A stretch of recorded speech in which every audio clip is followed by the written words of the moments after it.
today we are here with Lydia Simmons' family, her granddaughters. This year we are celebrating Black History Month in Slough.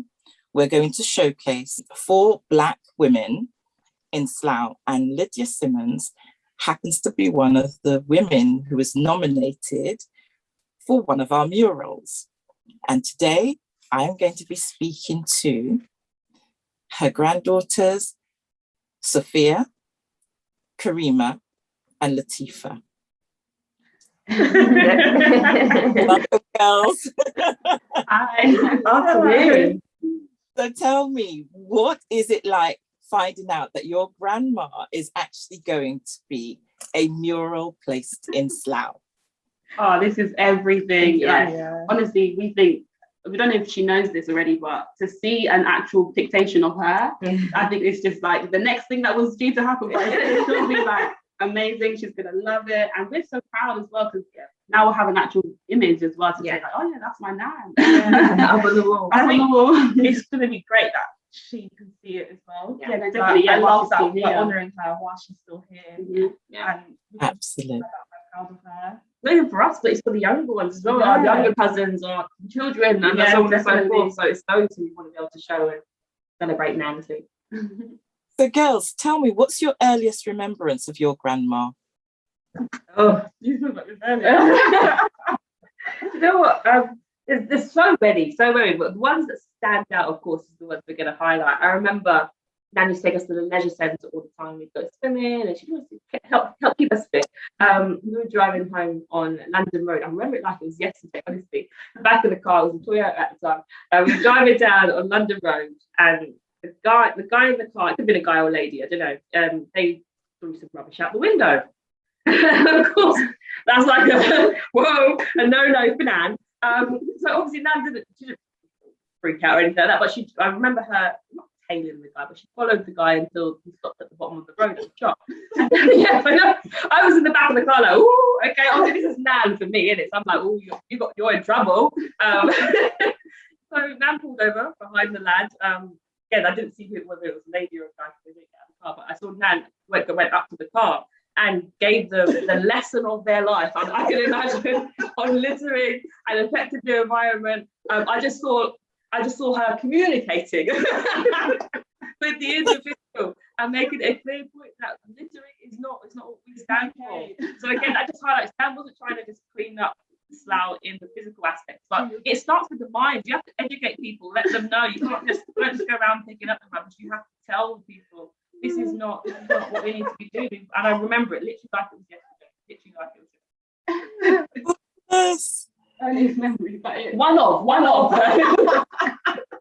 Anybody else has a memory, an early memory that like what to share? we had something similar because they were speaking about it as well. Again, it goes on the basis of Nan being very vocal and her not holding back. We were driving again over leaving Goodman Park, and we saw this young black male on the bridge walking over, and he had his pants down. So and Nan was cussing literally from as soon as she saw him, she was going off. And then anyways, we got close to him and she ran down the window. Like, "Put up your hands! And then we just tried to go. We actually knew him. So if I'm not sure if he listened, oh yeah, that was me. Oh, that's wonderful. She's got a very good sense of humor. Yeah. So she did find the best in it as well. Of course. Yeah. It's like it covers education, like people said. You have to talk things into existence. So I bet that young man probably never was in that situation. Or not walking past him on parking. So you're not in that area. Oh, wow. So what is it like sharing her with the community then? For us, we feel like we see a different side to Nan, a side that the general public will probably never see. So us sharing her with you all is still, We still get parts of her that is just for us. yeah, exactly. I think when we was younger, we didn't really understand. Like, we go to Nan's house, what we're doing today, we're going canvassing. But for us, we were just spending the day with Nan. Yeah, exactly. Stuffing envelopes, so like Holding fun, things. like literally going up with baskets full of like quality paper, things to stick in the doors. So we go home and we get her by Exactly. ourselves. Still So, getting like our meals, our Sunday dinner. Yeah. Party to music Spice Girls in the kitchen. And what was your favourite meal with grandma? Now it's curry, Mac and cheese. mac and cheese, potato pie, rice, fried chicken. Can't go wrong with that. And like to cook a lot of ground food. Yeah. Her Dumplings. yeah, the dumplings, Johnny cake. Oh yeah, Johnny cakes for saltfish. Oh, stop it. yeah, Stop right. it. That is a whole thing. That's a whole meal. Good Friday, that's a good meal. Yeah. Good Friday, that's a good house to be in. Because Yeah. everything's happening in that house. And someone gets their future ready. Oh, Yeah. Nan has this tradition I don't know if this transcends into anyone else's household. But, and what she does is she brings the white of the egg. It makes different shapes and different, I don't know. And she looks at it and then she tells, "Oh, this year this is what our family Someone's did." having a baby. Yeah. Someone's getting married. Someone's getting married. And she said that stems from something that her family used to do. Is want to, and so that's something we're gonna have to definitely take forward. Yes. Oh, you've got some lovely memories. So tell me, what about your parents? How do your parents feel about, the success and what your grandma has achieved?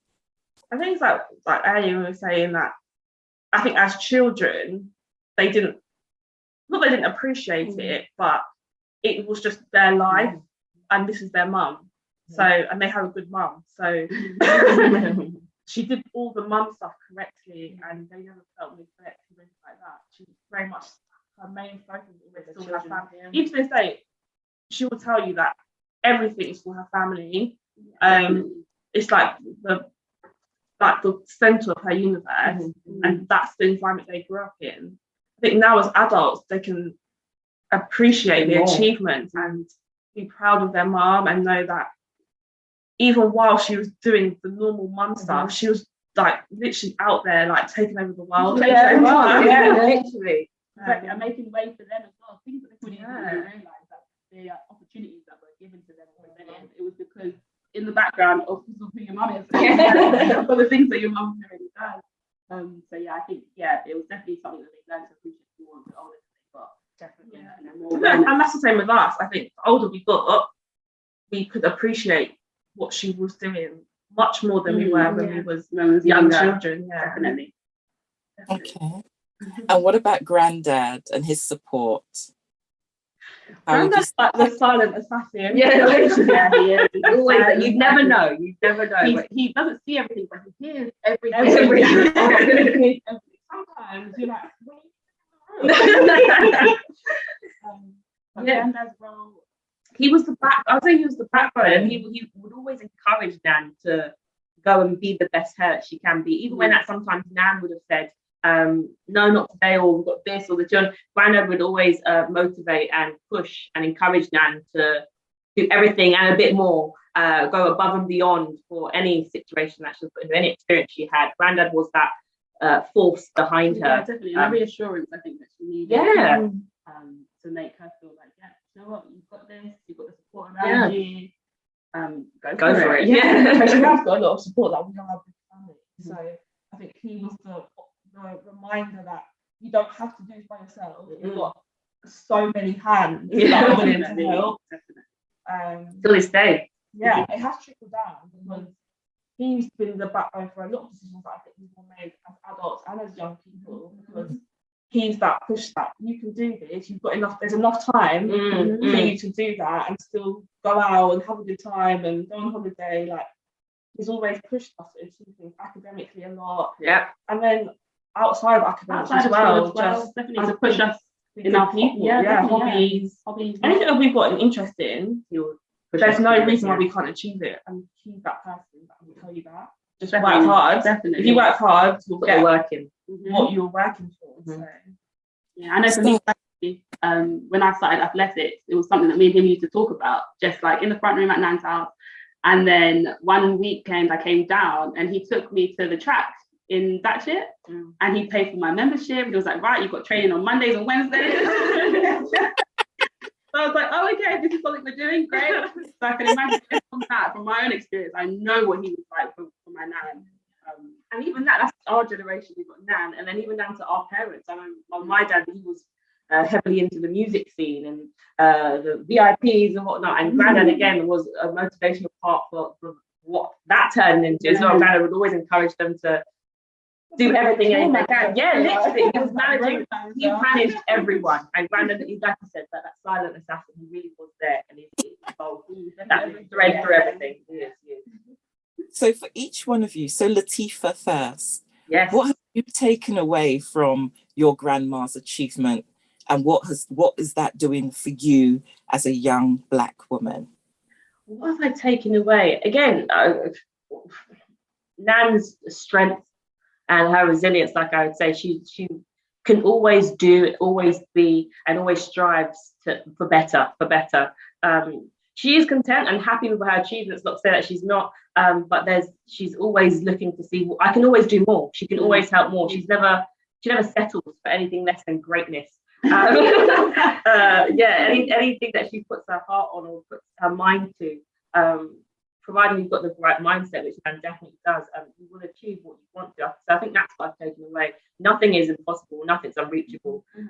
Go for it. The worst you're going to hear is no, or the worst you're going to have to do is take an alternative route, but you can always get to that end goal. Always get to that end goal. Thank you. Karima, what about you? What have you similarly to what Latifa has said, but her perseverance and her consistency, I'd say. She's always very consistent with her ethoses, and it goes through everything that she does. Always try harder, and try again. Exactly. There's always an alternative, like Latifa said, like you can do it. That's one thing I'll carry with me for the rest of my life. Thank you. Sophia, what have you taken from Grandma? I think for me personally, the person I am is to always have fun with everything. My nan is like the funnest person. And I just think, for us watching now, she would have had a lot of days where she was just stressed out. Yeah. And thinking, I can't do this.